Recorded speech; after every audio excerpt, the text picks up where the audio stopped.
ดีค่ะลุงต้อยป้าต้อยครับสวัสดีครับป้าจำลองนี่ค่ะอยู่ทางบ้านครับ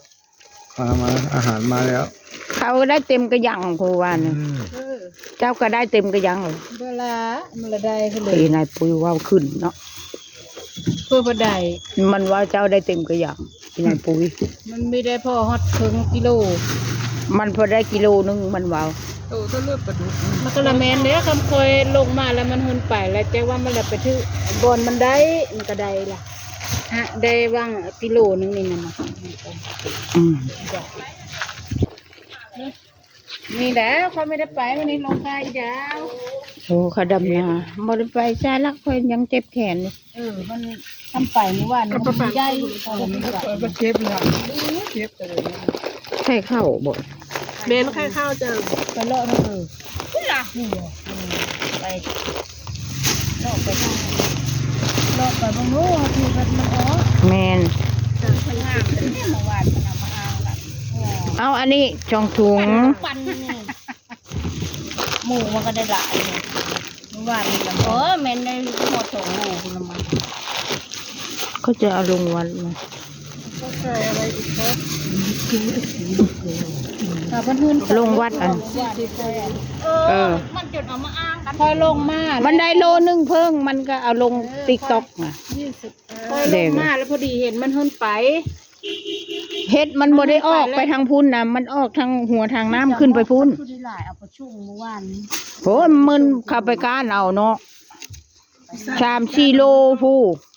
มูลค่านี้ คำคนดุก็ได้เนาะแดงคน งา ยิ น ง แล้วเรากับประทูนี่นะ3 มื้อแล้วมันเอาลูกไปส่ง ตัวละซ่าตัวละซิปเนี่ยตัวจ้อยตัวเข้ม ตึงเนาะ เดี๋ยวป้าต้อยค่อยสิเอาอันอื่นอยู่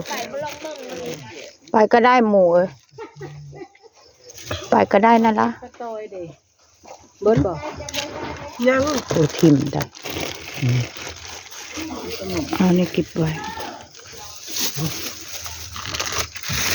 ปลาทูข้างคืนแท้ๆพี่บอกแล้วว่าแล้วจะวาสนา 5 บาทจ้ะ เอาปลาทูหรือเปล่าวะปลา เท่า ทู ไหร่จ้าข้าวกลาง นี่อย่างเอกมีเท่านี้แหละอันกินนะ แมน ปลาดุกนี่นะโอ้ กินเพื่อหลายเขากิน โดมเขาเอาเฮ็ดมาขายเท้าไปอยู่จีเร็วเลย ฟังในรถเขาคานยางอมพุ่ม โมได้บ่จ้ะเท้าไปไม่ได้บ่ มีจะไปนอนอยู่ถึง โอ้ยที่ไปมาขายไป 40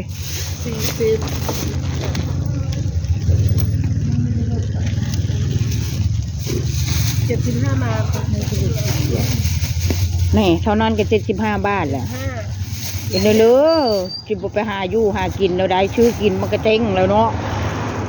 น้องก็หาว่าแกดำร่องดำหน้าแล้ว โอ้ยดำบ่ได้เจ็บแขนอยู่ แขนอักเสบบวมห้าพลือนี่ตอนนี้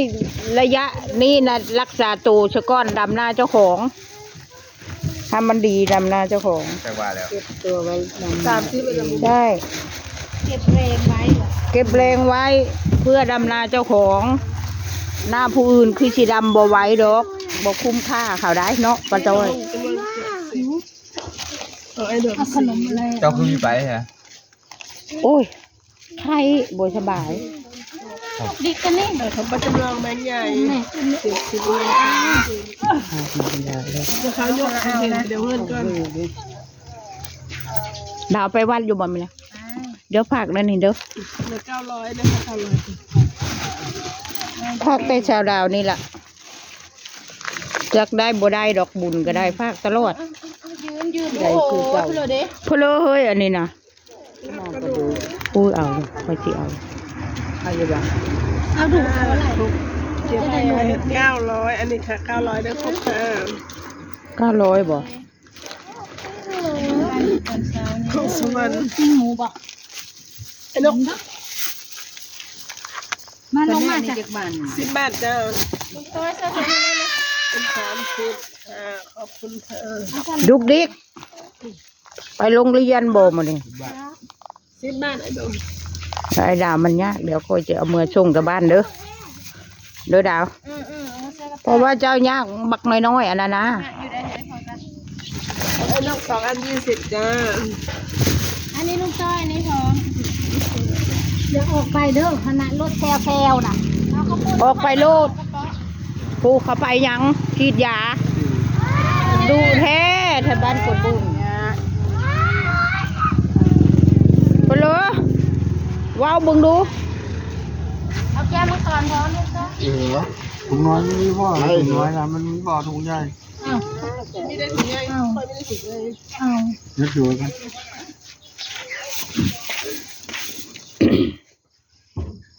บ่ได้ไปเอาแห้งละดาวเจ็บแขนดิ วันนี้พฤหัสนะเขาจ้างเอาไป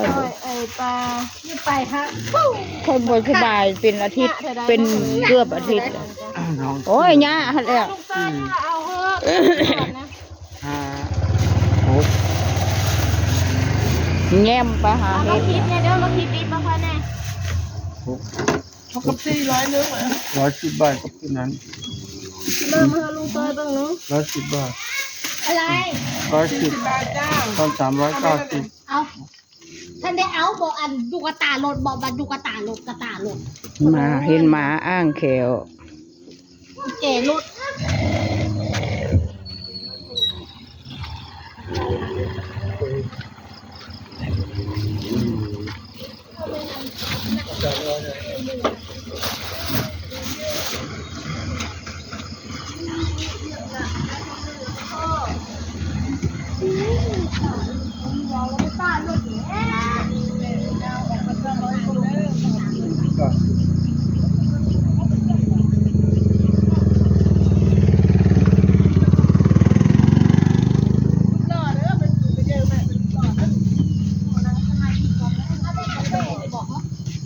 มาชิโลปลาสัตว์จะมาตัวชิโล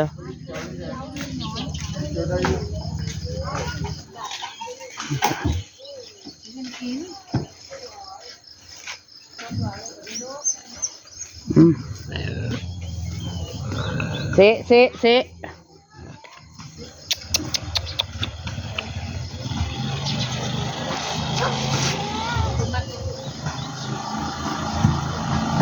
ต้องรักษาลูกให้มันหายก่อนจะไปสายมาสายนั่นน่ะ